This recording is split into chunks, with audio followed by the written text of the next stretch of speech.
Alright, my friends, today is April the 14th.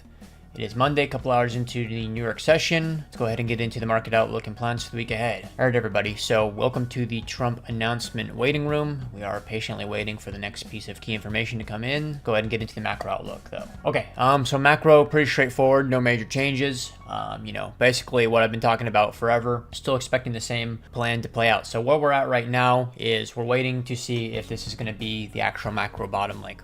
Yo guys, hit that like and subscribe button for me. Appreciate it. They talked about before we traded down, this is the area where I expected it to take place. Definitely can see clear signs of momentum loss from sellers. So I really do have high confidence that we're probably set for one more bonk before we start to really see the higher lows start to get put in on higher time frame and see that structural shift towards bullish continuation start to really take place. As it stands, you really should not be expecting that bulls are going to conquer this resistance. But call it 88 to 93 or something like that, right? Don't really expect bulls are going to defeat that resistance anytime soon. I think they will eventually. We still have a few more months of chop ahead of you. So that is probably the key takeaway. I think that we are building out the macro bottom right now. Obviously, that's under the obligatory preface, right? The SPX isn't just nuke, right? Because obviously it's not going to be the bottom if the SPX trades down 10%.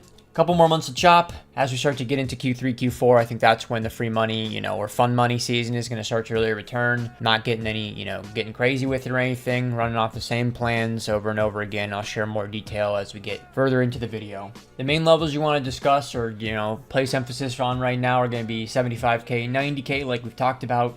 75K is macro support right now. 90K is macro resistance right now. If bulls can get above 90K, that's where your arguments for risk on really start to be more valid. Prior to that, you're, gambling on risk on stages returning with any sort of pre-positioning that we're doing right now. Last week, when I did the outlook, I said the, whole argument around, I think that, the suits are going to move in, they're going to make some program, some liquidity, injection, some sort of bullshit, right? We are starting to see those kind of headlines starting to trickle in. Who knows whether or not those are just, reactionary, trying to get people to calm down, or maybe they really are going to come in and intervene at some point. I think that they probably will, or even just the idea of them intervening might even be enough for us to bottom out in this area. But not trying to get overly complicated. I like to keep those arguments really, really low IQ. So yeah, just keeping an eye out for the suit intervention argument to play out. Medium time frame, pretty straightforward. We are essentially seeing the continuation of this plan. I did not realize how accurate this doodle would be when I originally drew it. That's where we're at, right? So, basically starting where we, started off with the plan and, where we're at now. Originally, we were fighting for that 30-day rolling reclaim. I really didn't think that we would do it. I thought that we would reject and go in and test the yearly rolling, which we did. From there, we bounced to local resistance. 83K to 85K is local resistance on a medium time frame right now, and I really think that we're in the process of getting bunked from here. Like I said on the stream last week, this is your don't fuck around region. You don't need to be the guy that buys the absolute lows, but if we do set up something like this and start to move up from there, don't be a pussy about it. You need to be buying into something like this. If we play out similarly to last summer, or last year rather, you gotta jump on board, otherwise you're gonna be pissed when we're a lot higher without you. So TLDR, I think that we're probably set up for a bonk, but that's probably gonna really set you up for a fantastic opportunity if you haven't already been starting to position to the upside. Next thing to yap about is gonna be the composite structuring that we are building. So we built this multi-month 8-9 month range, then we built the 3-month range. Now we've broken down and we're building value between the two. This is pretty much exactly, this really is just textbook auction market theory playing out in front of us. So it's beautiful how we're building that value exactly where I thought we would between the two.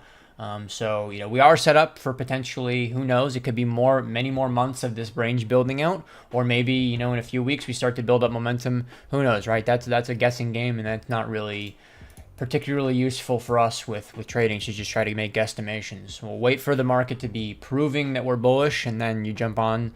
Or you can be the guy that tries to snipe the lows. If you want to be a giga chad, it's basically the classic risk to reward or probabilities trade-off, whichever one you want to lean into. You got to pick your poison. Right now, this is pretty significant resistance zone like I just kind of talked about. I don't really see bulls getting above this kind of area, right? Local resistance for the range is 88K, and then beyond that, you have a lot of, VWAPs in previous range, so basically from 88K to 93 is just the, you shall not cross Gandalf line right now for bulls.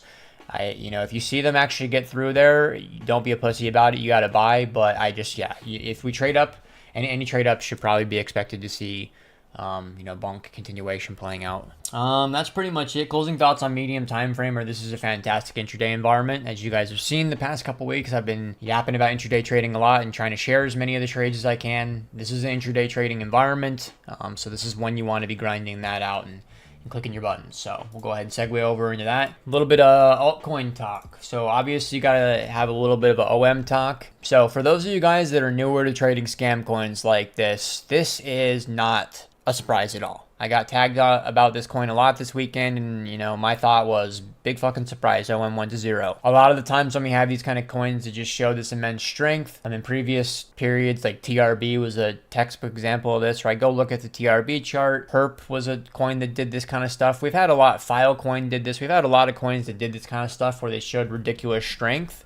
And here's the explanation, guys. And I've already kind of talked about this on streams a lot, right? It's just that it is a pseudo-manipulated thing playing out in front of you where you have this agreement between the people that create the coin and the people that market make the coin, right, to try to artificially lift these prices up. And, the whole time OM was trading up this way, that's what I would have told you was happening, right? The whole market's dying, and then this thing is refusing to trade down and even just trading up, right? Basically whenever it dies like this, you just, remove it from your watch list and forget it exists, right? Because it's not going to be a tradable asset for the foreseeable future. Closing thoughts on OM, right? This is why after this kind of big move came through, I, said I was going to sell off all my shit and said, or maybe it was this one, right? So whenever I sold off all my OM, I told you guys I was never going to buy back the spot and that the only stuff I would do with was perp trading on it. And this is exactly why, right?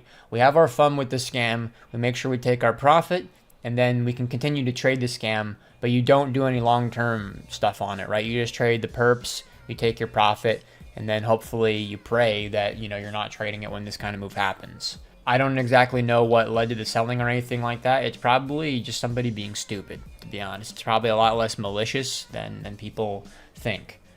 So, closing thoughts on altcoins are, generally speaking, I don't give two fucks about altcoins, right? That's what I've been telling you. The only altcoin that is showing any interest for me is Fartcoin. Fartcoin has been ridiculously strong as of late. So, it's, every time Bitcoin legs up, Fartcoin is doing extremely well. This is obviously the risk-on coin of choice right now. It's been the way, it's been like that for a couple of weeks now.